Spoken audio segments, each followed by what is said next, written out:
You always have to sit in the front row and raise your hand. I know we all feel our heart beating when we're going to ask a question, when we're in a meeting or we're in a big, convention hall, but you have to do it. I mean, the biggest thing is that when you take those little risks and you raise your hand and you're right there to be seen and you accomplish it and you get through it, then you take the next big step the next time. So, I often think back to when I was a 5-year-old and I went to kindergarten on the very first day, and they used to put you in groups, unfortunately, of those who could read and those who could not. And they put me in the group of who could not read, but I knew how to read.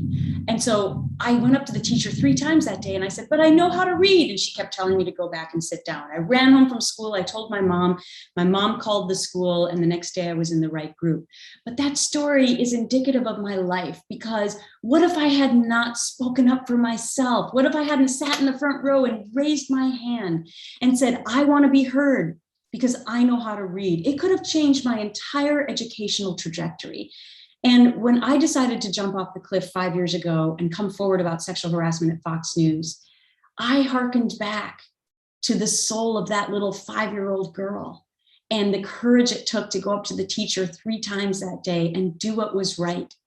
And it meant so much to me that I've carried that story through me with the rest of my life about stepping forward and always trying to speak up.